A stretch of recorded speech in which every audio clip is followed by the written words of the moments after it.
욥기 세 번째 시간입니다. 망설이지 마라, 망설이지 마라 라는 제목으로 하나님 말씀 증거하겠습니다.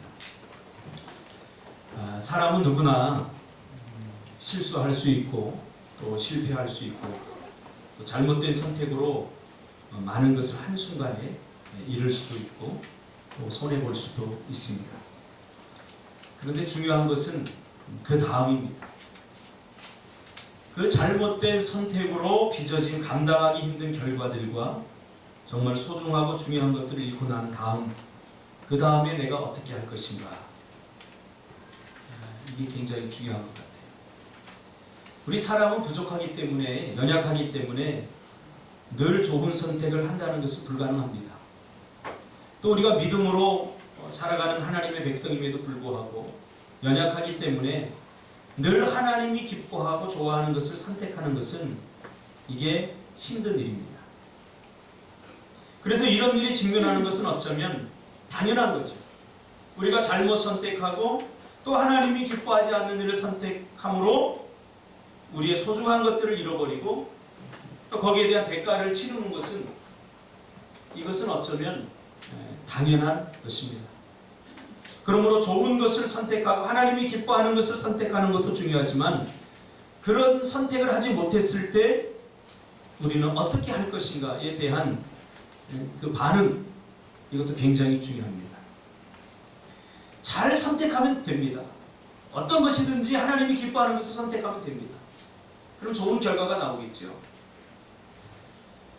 제가 지금까지 들은 많은 설교들 중에도 좋은 것을 선택해야 된다, 하나님이 기뻐하는 것을 선택해야 된다, 이런 설교를 많이 들었어요. 근데 우리의 삶 가운데는 그런 것을 선택하지 못했을 때는 어떻게 되느냐, 이것에 대한 대안을 많이 듣지 못했습니다. 근데 오늘 본문은 그것에 대한 대안을 우리에게 주고 있습니다. 하나님이 기뻐하는 것을 선택하는 것은 당연하지만, 그러나 하나님이 기뻐하는 것을 선택하지 못하고 올바른 선택이 되지 못했을 때 우리는 어떻게 해야 되는가, 거기에 대한 답을 오늘 본문이 우리에게 주고 있지요. 많은 사람들은 그 실패가 자신에게 주어진 마지막 기회라고 여기면서 모든 것이 끝났다 라고 생각하고 포기 선언을 합니다. 그만하자, 포기 선언을 합니다. 그런데 우리 인생은 자신이 끝내는 것이 아니라 우리 인생의 모든 것은 하나님의 손에 달려있다는 사실을 놓쳐서는 안 됩니다. 어떤 순간에도 우리는 그래 끝이야, 그래 포기하자, 이런 말을 해서는 절대 안 됩니다. 왜냐하면 모든 결과는 하나님의 손에 달려있기 때문이죠. 사무엘하 16장에 보면 다윗의 끝이 나옵니다. 그러니까 다윗은 이 끝을 굉장히 많이 경험을 하죠. 이제 끝났다 하는 상황을 굉장히 많이 경험을 하게 됩니다. 특별히 사무엘하 16장에 보면 그 최고조가 나옵니다. 다윗이 자신의 사랑하는 아들 압살롬의 쿠데타에 의해서 그 권좌를 하루아침에 빼앗기고 맨발로 도망치는 장면이 나옵니다. 도망치면서 바후림이라는 곳에 이르게 되죠. 근데 그 바후림은 사울의 그 베냐민 지파 사람들이 머물던 곳입니다. 거기에 도착했을 때 시므이라는 자가 나와서 다윗을 저주합니다. 이제 너는 끝이야. 그러면서 저주합니다. 다윗을 향해서. 피를 흘린 자여, 비루한 자여, 가거라, 가거라. 여호와께서 나라를 내 아들 압살롬에게 붙이셨도다. 너는 이제 끝났다. 그렇게 이야기합니다. 이때 이 소리를 듣고 있던 다윗의 군대 장군 아비새가 화가 나지 않겠습니까? 그래서 다윗에게 내가 가서 저 인간을 당장 죽이겠습니다 라고 말합니다. 그때 다윗은 이렇게 고백하죠. 참 다윗이 위대합니다. 저가 저주하는 것은 여호와께서 저에게 다윗을 저주하라 하심이니 그냥 내버려두라. 무슨 말이에요? 그가 그렇게 하는 것은 그 의지가 아니라 이 모든 것은 하나님께서 그렇게 하라고 하신 것이다, 이렇게 해석을 하는 거죠. 그러니까 그냥 내버려두라는 거예요. 내 몸에서 난 내 아들도 내 생명을 해하려거든 하물며 베냐민 사람이랴, 그렇게 이야기합니다. 그러면서 여호와께서 내 원통함을 감찰하시리니 오늘날 그 저주 까닭에 선으로 내게 갚아주시리라. 무슨 말입니까? 모든 것은 하나님의 손에 달려있다는 거죠. 심지어 모든 것이 다 끝난 것 같은 그 상황 속에서도 다윗은 하나님이 끝이라고 말하지 않았기 때문에 아직 끝난 것이 아니다. 모든 평가는, 모든 결정은 하나님의 손에 달려있다. 이렇게 말하는 거죠. 그렇죠? 그러니 그 시므이가 뭐라고 말하든 너는 끝났어. 너는 저주받은 거야. 무슨 말을 하든 그거에 연연하지 말고 이 순간에 하나님께 집중해야겠다. 그렇게 말하는 거죠. 하나님은요, 내가 포기하지 않는 한 절대로 나를 포기하지 않습니다. 성경에 그렇게 말씀하고 있습니다. 우리의 대부분의 일들은 내가 포기한 거지 하나님께서 포기한 것이 아닙니다. 끝난 것 같은 상황에서도 하나님은 나를 끝내지 아니하시는 하나님입니다. 역전의 하나님이십니다. 다시 이렇게 세워주시고 다시 새로운 마음을 주셔서 새롭게 시작을 합니다. 제 친구가 사업을 하다가 망했어요. 다시는 그 일을 하고 싶지 않다고 이야기합니다. 그쪽에 가게를 보고 싶지도 않아요. 그 마음, 그 심정 제가 잘 압니다. 저도 어린이집을 경영을 해봤어요. 어린이집을 경영해서 이 적자가 나고 정말 힘들었어요. 이걸 그만두면 안 돼요. 그만둘 수가 없어요. 상황이 이렇게 돼요. 그래도 미련 없이 털어버리고 그만뒀어요.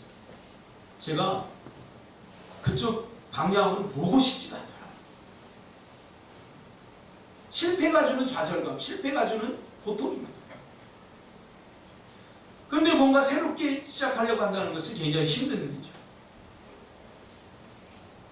그러므로 그런 순간에 우리는 하나님의 뜻을 찾고 하나님의 마음을 읽어야 됩니다.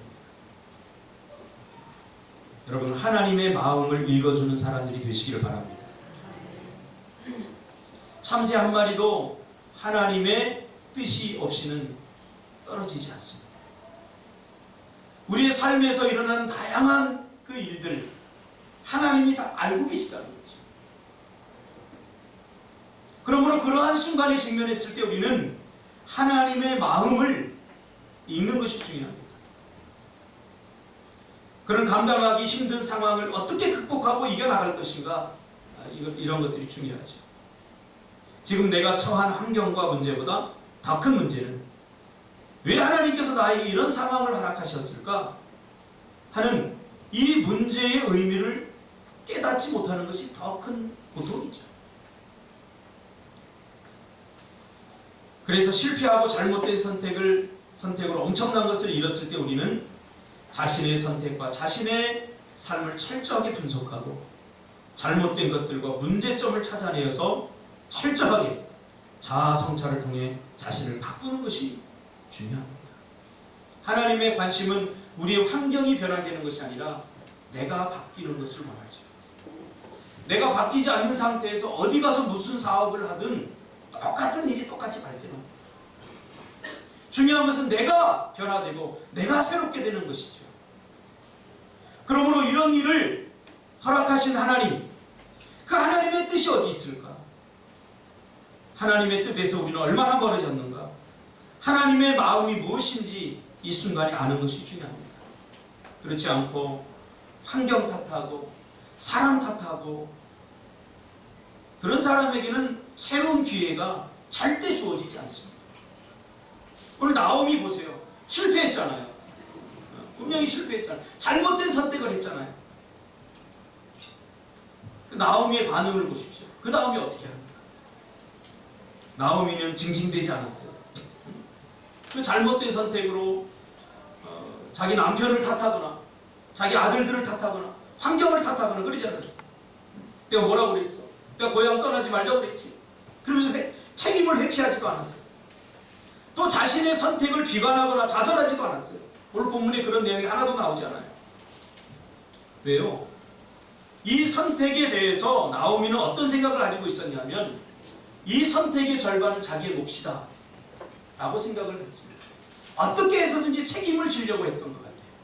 그 자신의 선택에 대해서. 그렇죠? 어쨌든 남편이 선택을 해서 왔지만, 아비멜렉이 선택해서 왔지만, 그래서 지금 비극적인 상황에 빠졌지만 나오미도 암묵적으로 동조한 것 아닙니까? 그렇죠? 그래도 가는 게 낫겠다라고 생각해서 동조를 했기 때문에 온 가족이 다 올 수 있었던 거죠. 그러니까 나오미는 이 선택에 대해서 남편을 탓하거나 자신의 선택에 대해서 비관하거나 좌절하거나 그렇지 않고 이 상황을 어떻게 해서 책임을 지려고 하는 것 같습니다. 우리 마음 안에는 그러한 근성들이 있습니다. 잘 되면 자기 탓이고 안 되면 조상 탓이다. 잘 되면 다 자기가 잘 돼서 하는 건데 안 되면 자꾸 다른 사람 탓하고 환경을 탓해버립니다. 그런 사람에게는 절대 변화가 되지 않습니다. 절대 변화되지 않습니다. 생각해 보세요. 시험을 잘못 본 학생이 선생님이 잘못 가르쳐서 그래. 그리고 자기가 열심히 공부하지 않는 한 그 사람은 절대 성적이 오르지 않습니다. 오늘 나오미의 탁월함이 바로 여기 있습니다. 그래, 이 모든 선택은 남편과 내가 한 거야. 그러니까 나도 암묵적으로 여기에 동조했기 때문에 이제 내가 어떻게 할 것인가. 나오미는 그런 선택과 이 모든 비전의 상황을 그대로 자기의 잘못으로 받아들이고 인정했습니다. 엘리멜렉의 잘못된 판단과 선택의 절반은 자신에게도 책임이 있다라고 그렇게 받아들인 거죠. 어떤 중요한 결정을 하고 선택을 할 때 저는 항상 묻습니다. 예를 들면 청년들이 어떤 결정을 하고 중요한 선택을 하려고 할 때 저는 항상 묻습니다. 저는 딱 한 가지를 묻어요. 기도하고 결정합니까? 기도하고 결정합니까? 정말 기도하고 결정합니까? 그러면 대부분 얼버무리기보다는 기도했다고 합니다. 기도하고 결정 이렇게 얘기합니다. 저는 그것이 거짓임을 합니다. 왜냐하면 기도했는데 그런 어처구니 없는 결정을 했을 리가 없기 때문입니다. 하나님이 그런 결정을 절대 기뻐할 수 없기 때문이죠.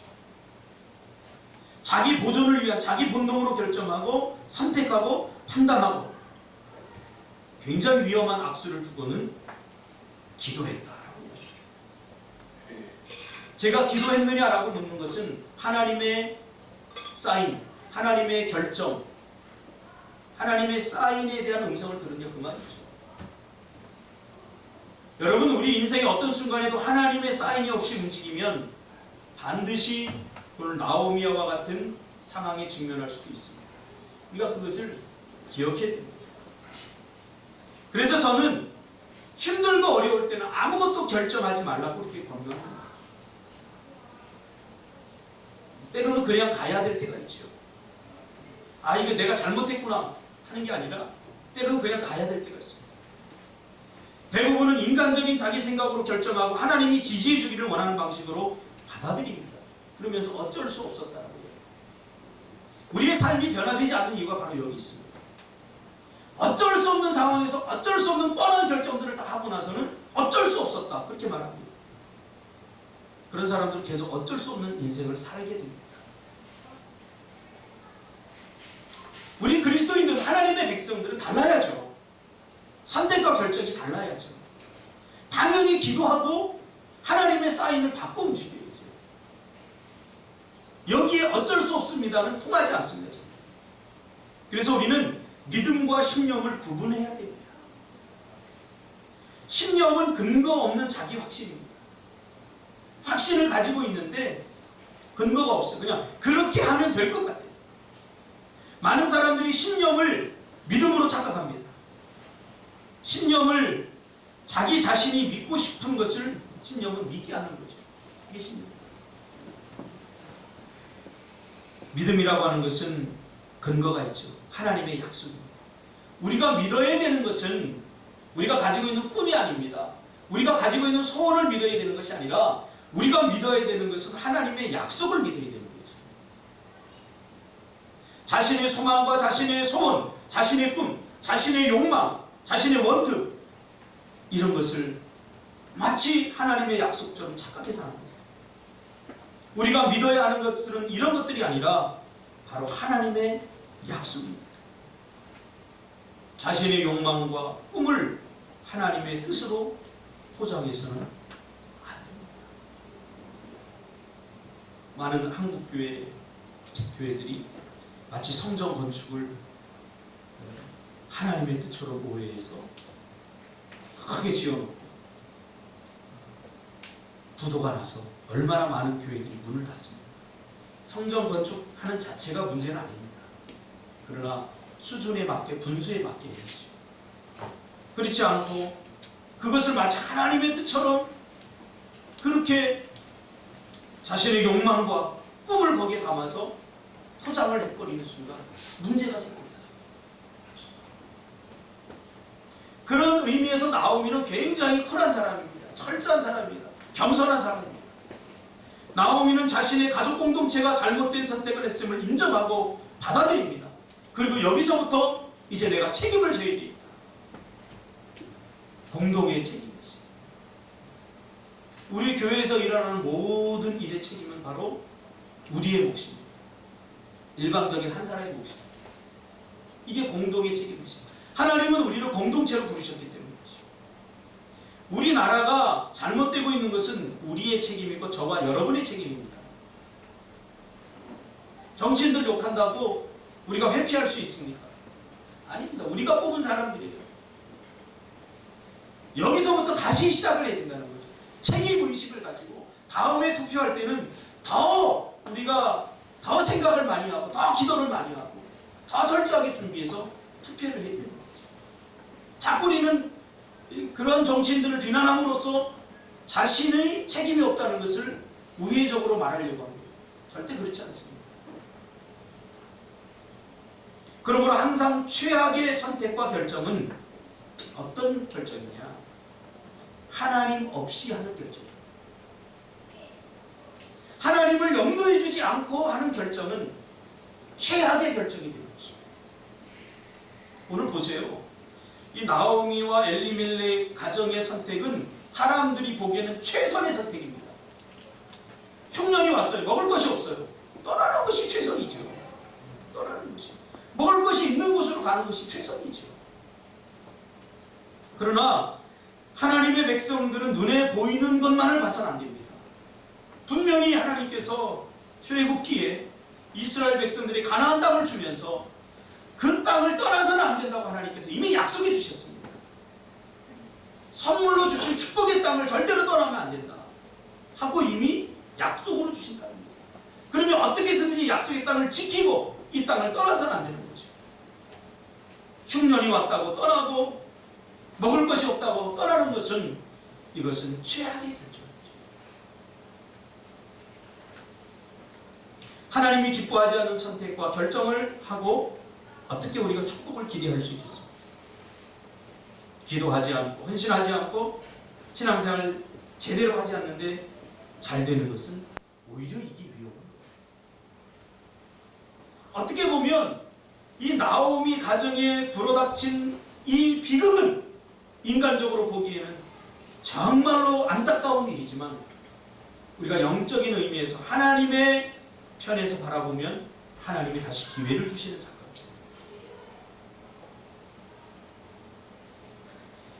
그래도 이 나오미의 마음의 방향은 늘 고향을 떠났지만 유다 땅에 있었던 것 같아요.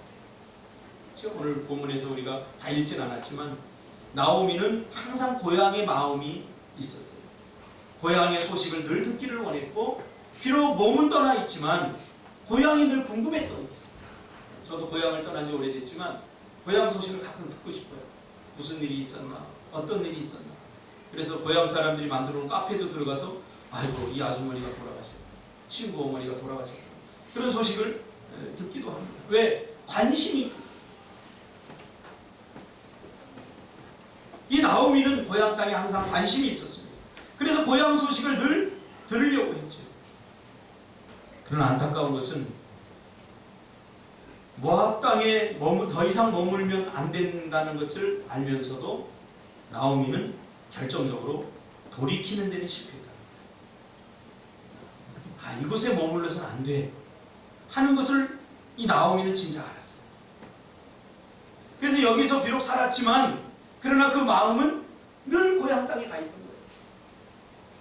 이방 사람들과 더불어 살면서 제대로 예비하지 못하고 제대로 하나님을 섬기지 못하는 그러한 삶을 살아가면서 이렇게 살아서는 안 되는데 빨리 고향으로 돌아가야 되는데 그런 마음을 늘 나오미는 갖고 있었던 거죠.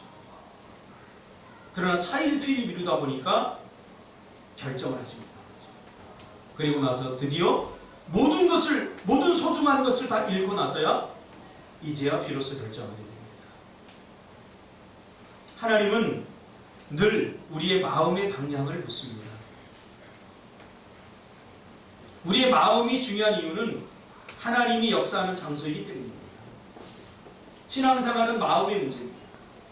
얼마든지 예배 드릴 수 있고 얼마든지 기도할 수 있고 거기에 할 수 있습니다. 그러나 중요한 것은 우리의 마음이 움직이지 않으면 다 의미 없어요. 하나님은 우리를 사랑하십니다. 마음을 다해. 그래서 하나님 우리에게 요구하시는 것은 마음과 뜻과 정성을 다해 하나님을 사랑합니다.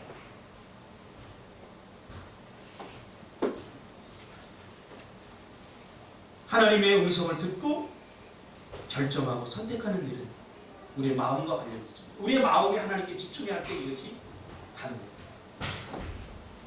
하나님의 백성들은 항상 하나님의 음성을 들어야 합니다. 이 듣는다고 하는 말은 히어링 한다는 말이 아닙니다. 지금 여러분들 히어링 하잖아요. 설교를 히어링 하잖아요. 듣다라고 하는 말은 히어링 한다는 말이 아닙니다. 이것은 행동한다. 하나님의 음성을 듣다. 이것은 행동한다는 말입니다. 나오미는 모압 땅에 내가 더 이상 머물러서는 안 된다는 것을 들었어요. 그러나 돌이키진 않았어요. 알았지만 돌이키진 않았던 거죠. 행동하지 않아요. 항상 이게 문제예요. 우리 신앙은 압니다. 이렇게 신앙생활 하면 안 된다는 거 압니다. 그럼 빨리 돌이켜야 되는데 돌이키지 않습니다. 이제 나오미는 비로소 돌이킵니다. 자신이 잘못됐다는 것을 인정하고 이제 돌이킵니다. 비로소 이제 고향 땅으로 돌아가야 되겠구나 하고 결정을 하는 거죠. 그러니까 오늘 이 비극은, 한 가정에 불어닥친 이 비극은 결국 무슨 비극이냐? 불순종으로 인한 비극입니다. 어떤 일이 있어도 떠나서는 안 되는 그 땅을 떠났어요. 이게 불순종입니다. 여러분, 불순종으로 말미암아 생겨난 비극은 순종하면 다시 회복됩니다. 이것이 하나님이 우리에게 주시는 기회입니다. 룻기는 특히 단어의 반복적 대절을 통한 패턴을 읽으면 하나님의 뜻이 더 분명하게 깨달아집니다. 그러니까 룻기를 읽을 때 특별히 우리가 단어에 관심을 가지면 굉장히 재미있습니다. 흉년과 풍년, 인인과 귀향, 즐거운 자와 쓴 자, 풍성함과 텅김, 산자와 죽은 자, 공허함과 채움. 이런 단어의 패턴이 계속해서 같이 나옵니다. 이 단어의 패턴은 무엇을 드러내기 위함인가 하면 순종과 불순종을 드러내기 위한 단어적 대조입니다. 바꾸 말하면 순종하면 풍년, 불순종하면 흉년, 순종하면 귀향, 불순종하면 인위. 이런 것들이 계속 지금 반복된다는 거죠. 순종과 불순종. 너무 단순합니다. 우리의 삶에 일어나는 다양하고 복잡한 그런 문제들을 가만히 보면 우리가 단순함에 져서 그래요. 단순함. 순종하면 됩니다. 순종. 불순종하면 비극적인 삶에 직면할 수밖에 없어요. 이거 우리 너무나 잘 압니다. 그래서 사단은 이것을 헷갈리게 자꾸 만들어놔요.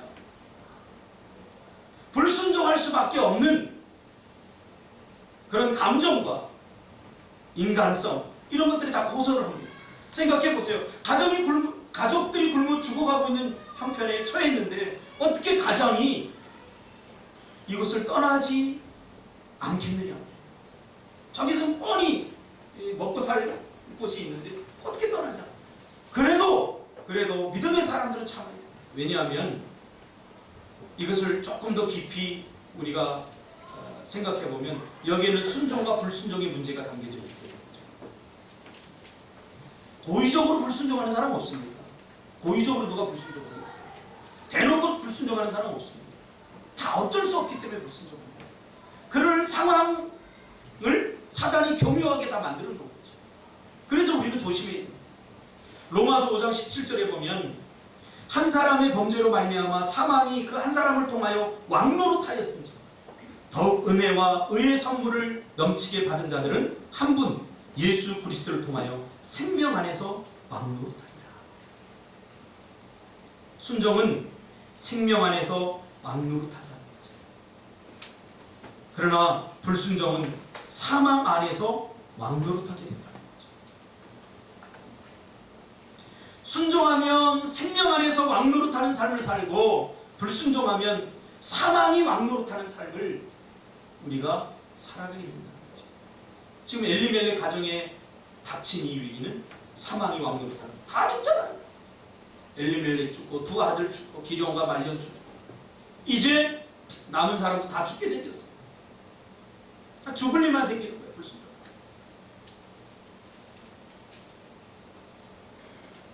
하나님이 자기와 자기 가족을 버리셨다는 절망감이 엄습할 순간에 오히려 나오미는 자기가 하나님을 떠나버렸다는 것을 인정해버려요. 불순종했습니다 하는 걸 인정하는 거예요. 사람은 자신이 불순종했다는 것을 인정을 잘 안 하려고 합니다. 자신의 잘못을 잘 인정하려고 하지 않습니다. 왜냐하면 거기에 자기의 자존심이 담겨있기 때문에. 인정하세요. 행복해집니다. 그는 실패자로서의 자신의 선택과 자신의 삶을 그대로 인정했습니다. 아, 내 선택이 잘못됐구나. 이런 게 불순종이에요. 나중에 나오미가 한 고백을 보면 분명히 드러나죠. 자신을 마라라고. 마라. 무슨 말이죠? 오늘날 우리 말로 표현하면 내가 인생의 쓴맛을 봐. 인생의 쓴맛을 보고 고백하죠. 그런데 인생의 쓴맛을 보고도 깨닫지 못하는 사람들이 얼마나 많습니까? 말하는 인생의 쓴맛을 보고 내 인생이 달콤한 인생에서 이제 쓰디 쓴 인생이 되었다. 이 인생의 쓴맛은 나오미와 그 가정의 인생의 즐거움을 송두리째 빼앗아갔습니다. 이제 나오미는 드디어 머리와 관념으로만 알던 하나님을 체험적으로 알게 됩니다. 쓴맛에 좋은 것이 있습니다. 굉장히 구체화된다는 거예요. 신앙생활도 관념적으로 머리로만 알던 것이 이제 직접 경험하고 겪게 되면 이제는 더 확실하게 하나님을 알게 됩니다.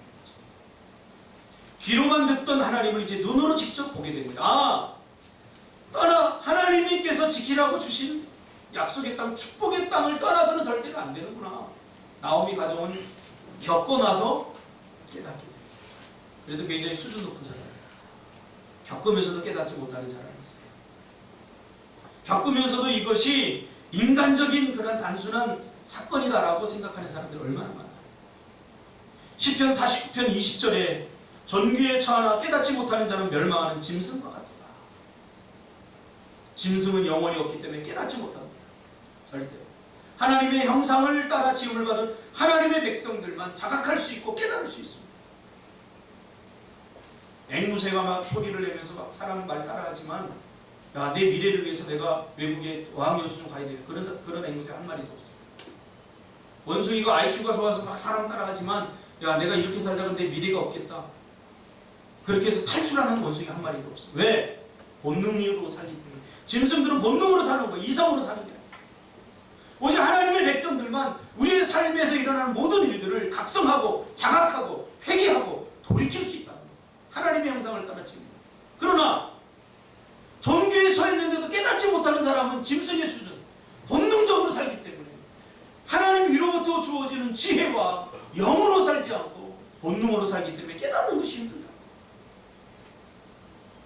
그래서 우리 믿음의 선진들은 굉장히 지혜로웠어요. 예전에 저는 그런 말 별로 좋아하지 않았거든요.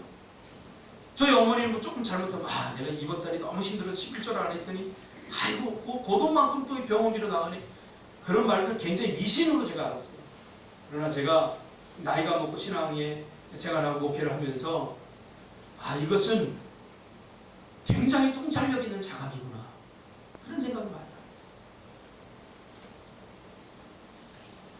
이 나오미는 깨달은 거죠. 빨리 돌이켜야 됩니다. 이렇게 살면 안 되는 것 알면 빨리 돌이켜야 됩니다. 망설여서는 안 됩니다. 오늘 나오미가 그래도 잘한 것은 이게 빨리 돌이킵니다. 하나님은 우리에게 기회를 주시는 분이지만 여러분 항상 기회를 주시진 않습니다. 계속 이렇게 살 것인가 아니면 남은 인생 정말로 새롭게 다시 한번 멋지게 살아볼 것인가. 모든 것이 끝난 것 같은 상황에서 여러분 생각해 보세요. 입장을 바꿔놓고 나오미에게 무슨 여러분 남편을 잃어버렸는데 사랑하는 자식들을 잃어버렸는데 살고 싶은 마음이 있겠습니까? 뭐 새롭게 시작하고 싶은 마음이 있겠느냐 그 말이에요. 없는 거예요. 사랑하는 가족과 사랑하는 남편을 잃었는데 뭐 멋지게 살아보겠다는 꿈과 욕망이 이 안에서 솟아나겠습니까? 죽고 싶은 거죠. 그러나 나오미는 결단을 합니다. 즉시 결단하죠. 우리도 결단해야 됩니다. 남은 인생 지금처럼 살 것인가 아니면 새롭게 한번 살 것인가. 이왕 할 거면 빨리 하는 것이 좋습니다. 이것저것 재다가 또 기회가 다 사라졌거든요. 나오미 가정처럼 남편 죽고 아들도 죽고 소중한 거 다 잃어버리고 그때 깨달으면 이게 엄청난 비극입니다. 그래서 우리가 잘 아는 극작가인 조지 버나드 쇼는 그의 묘비명에 이렇게 적어달라고 했다고 그러지 않습니까? 우물쭈물하다가 내 그럴 줄 알았다. 진짜 조지 버나드 쇼의 그 묘비명에는 그렇게 적어놨다고 합니다. 우물쭈물하다가 내 그럴 줄 알았다. 이번 주에 제가 제주도에 갔는데 이 선택에 대해서 제가 묵상을 하면서 두 가지 도전을 받아요. 첫째는 이 캠핑카를 가지고 가서 이 어닝이 잘 안 돼요. 그래서 어닝을 말리려고 그거를 쫙 펴놨어요. 어닝을 쫙 펴놨는데 비가 오니까 비가 온다고 했으니까 어닝을 걷어야 되는데 제가 막 그 풀을 베고 돌을 나르고 하다 보니까 조금 피곤해갖고 잠이 금방 들어버렸어요. 그래서 그냥 가서 어닝을 빨리 돌려서 넣고서 들어와서 잤어야 되는데 잠깐 자야 되겠다. 그 순간에 뭐 무슨 일이 일어나겠냐. 그리고 어닝을 그대로 놔두고 잠깐 잤는데 비가 한꺼번에 내려가지고 어닝이 아작났어. 우당탕탕 하는 소리를 듣는 순간 내가 마치 번개 맞은 것처럼 아차! 어닝을 집어넣었어야 되는데 이미 늦었어요. 그래서 이제 고생을 해야 됩니다. 그 어닝 구하기 힘들거든요. 고생을 갖고 있어요. 또 하나는 폭우가 갑자기 쏟아지면서 갑자기 집에 물이 차기 시작하는 겁니다. 마당에 물이 차고 그 순간 드는 생각이 이 집 잘못 산 거 아닌가? 선택을 잘못한 거죠. 그런 생각이 드는 거예요. 이 마을 이장이 왔어요. 제가 그 공사한 사람인 줄 알고 열받아가지고 소리 미쳤어요. 어떻게 공사를 이따위로 했느냐고. 그런데 쳐다보니까 이장인데요. 죄송합니다. 제가 이 보세요. 지금 이렇게 물 받아가지고 이게 지금 내가 너무 화가 나가지고 그랬더라고요. 이 사람 내가 쏟아놓은 말이 나는 정리가 돼 이 사람은 정리가 되고 이틀 동안 깨작대 나갔어요. 그런데 이장이 하는 얘기가 뭐냐면 우리 집사람들 문제다.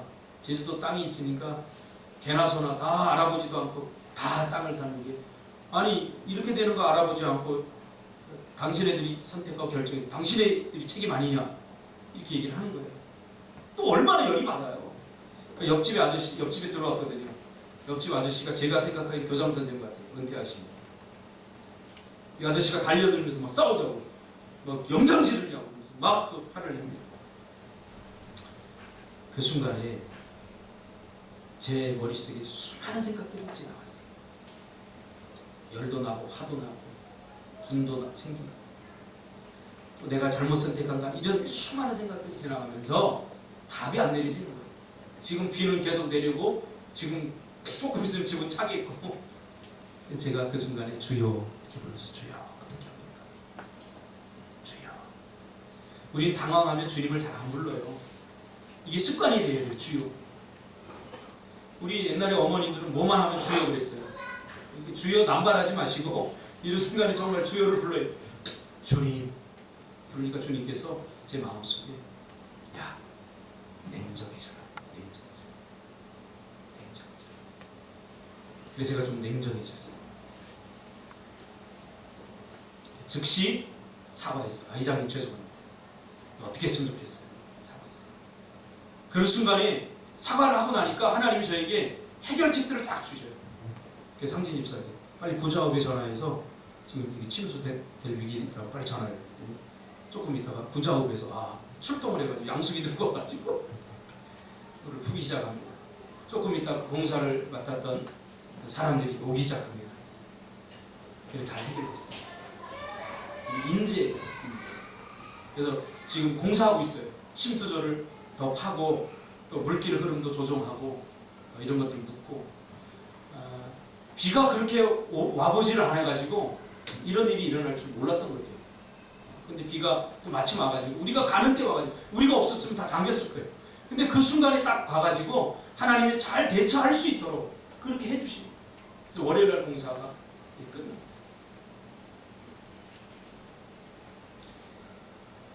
가장 중요한 것은 자신의 기분과 자신의 감정, 억울함, 기분 나쁨, 분노, 자존심 다 내려놔야 됩니다.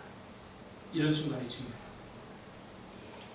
상황과 분위기, 감정에 이끌리지 말고 하나님의 음성, 하나님의 말씀에 이끌려야 다시 실수하지 않습니다.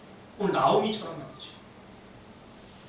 끝까지 잘못을 인정하지 않고 자존심 내세우고 핑계대고 변명하는 이유가 뭡니까? 자기 자존심 방어입니다. 알뜰한 자존심 지키려면 뭐합니까? 모든 것을 다 잃게 생깁니다. 아마 그때 제가 냉정하지 않고 그 이장과 싸우고 했으면 물이 차고 아마 난리 났을 겁니다. 같이 해봅시다. 잘못했습니다. 미안합니다. 이 말을 자주 쓰시기 바랍니다. 그거 한다고 지구 멸망하지 않습니다. 하나님께도 그렇게 해야 됩니다. 하나님 잘못했습니다. 하나님 기뻐하는 이런 거 해야 되는데 내가 이렇게 하지 못하고 내 욕심을 너무 내세웠군요. 하나님 죄송합니다. 하나님 잘못했습니다. 말로만 그렇게 하지 말고 오늘 나오미처럼 돌이켜서 유다 땅을 향해서 가야 됩니다. 행동으로 보여야 됩니다. 저는 말을 믿지 않습니다. 저는 행동을 믿습니다. 믿음으로 믿음에 이르게 한다. 그 말은 바로 그 말입니다.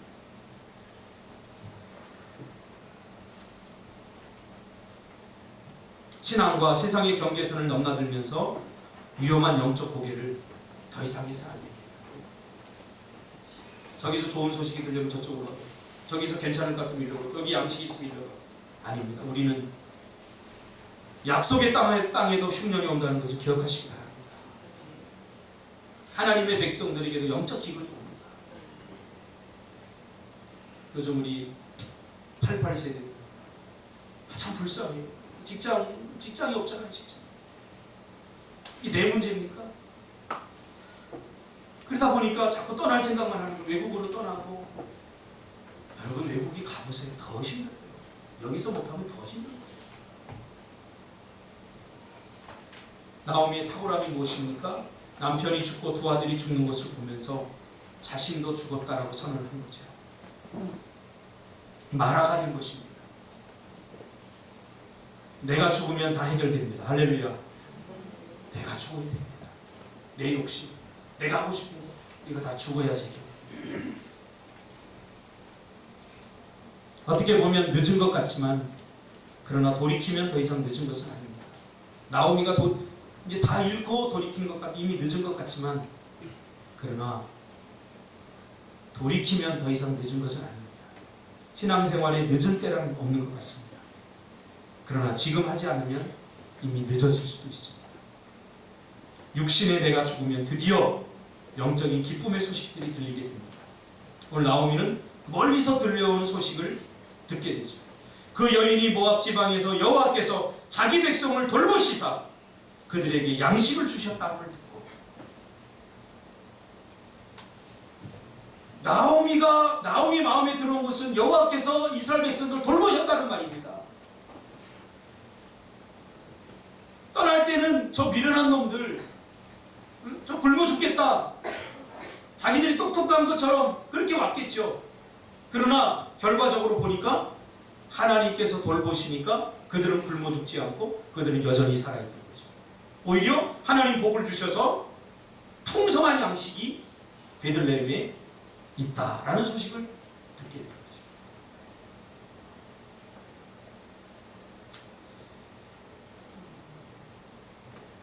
돌봄을 받지 못하는 그런 상황에서, 하나님이 돌보지 못하는 것 같은 그런 상황에서도 끝까지 남아있던 자들이 미련한 자들입니까? 아니죠. 우리 너무 얕게 살아서는 안 됩니다. 묵직하게 살아야 돼요. 묵직하게 하나님의 백성. 분위기와 상황에 따라 움직여서는 안 됩니다. 시편에서 그런 사람을 악인이라고 말합니다. 시편 1편에 보니까 악인들은 그렇지 아니하며 오직 바람이 나는 겨와 같도다. 그러므로 악인들은 심판을 견디지 못하며 죄인들이 의인의 모임에 들지 못하리라. 무릇 의인들의 길은 여호와께서 인정하시나 악인들의 길은 망하리로다. 의인의 길은 따로 있습니다. 좁은 길입니다. 흉년이 때로는 오기도 합니다. 의인이 악인의 길을 가면 악인의 삶을 살게 되는 거죠. 이제 드디어 나오미에게 들리기 시작합니다. 하나님의 음성이 들리기 시작합니다. 그동안은 들려도 못 들은 척하고 산 거죠. 왜? 먹고 사는 것이 더 중요하기 때문에. 생존이 더 급해서 듣고도 모른 척했던 하나님의 음성이, 그 생존의 희망이 완전히 깨어져 버리자 비로소 들리기 시작합니다. 여러분, 하나님의 음성을 들어야 됩니다. 여러분, 하나님의 음성을 들은 적이 언제입니까? 하나님의 음성이 안 들리는 시점이 있습니다. 제 개인적인 경험으로는 하나님께서 계속 말씀하시는데 내가 못 들은 척하면 그 다음부터는 들리지 않습니다. 이게 참 무섭더라고요. 그래서 우리는 하나님의 음성에 민감해야 됩니다. 요한복음 10장 27절에 내 양은 내 음성을 들으며 나는 그들을 알며 그들은 나를 따릅니다. 우리가 하나님을 따르는 중요한 포인트는 뭐냐면 들어야 됩니다. 들어야 따를 수가 있는 거예요. 듣지 않고 따를 수 없는 거예요. 지환아 이리와. 지환이 눈을 감기고 지환아 박수치면 그 소리를 듣고 따라합니다. 하나님의 말씀에 우리 인생에 해결책이 들어있습니다. 믿음은 들음에서 나며 들음은 하나님의 말씀으로 말미암습니다. 여러분, 이게 들려야 됩니다. 듣는 사람은 돌이킵니다. 돌이키는 사람입니다. 그냥 듣고 흘리고 못 보는 척하는 사람이 아니라 듣는 사람은 순종하는 사람. 오늘 본문의 말을 종합해서 결론을 내리면 듣는 사람은 누군가? 순종하는 사람입니다. 마태복음 13장 13절 이하에 보면 너희는 듣기는 들어도 깨닫지 못할 것이요 보기는 보아도 알지 못하리라. 이 백성들의 마음이 완악하여져서 귀는 듣기에 둔하고 눈은 감았으니 이는 눈으로 보고 귀로 듣고 마음으로 깨달아 돌이켜 내게 고침을 받을까 두려워합니다. 무슨 말입니까? 세상적인 삶이 주는 안락함에 빠져버리면 하나님께서 우리에게 요구하시는 삶이 두려워진다는 거예요. 잃어버릴까 봐. 세상적인 기쁨과 세상이 주는 행복을 잃어버릴까 봐. 그렇죠? 저도 예전에 그랬던 경험이 많이 있습니다. 기도를 더 깊이 하면 하나님께서 나를 선교사로 가라고 할까 봐 기도를 더 깊이 못하겠더라고요. 믿음으로 살고 정말 하나님의 말씀대로 살면 내가 즐기고 누려야 될 거 빼앗길까봐 그렇게 더 하지 못하겠대요. 지금 정확히 성경을 우리에게 통찰해 주고 있습니다. 일부러 듣지 않았다는 거예요. 왜? 고침을 받을까 봐. 정상적인 그리스도의 삶을 살면 세상적인 즐거움과 기쁨을 다 잃어버립니다. 그러나 마태복음 13장은 이야기해요. 너희 눈은 봄으로, 너희 귀는 들음으로 복이 있다. 여러분 들으시길 바랍니다. 들어야 따를 수 있고 따라야 순종의 기쁨과 축복을 누릴 수 있습니다. 기도하겠습니다. 걸어가신 아버지 하나님,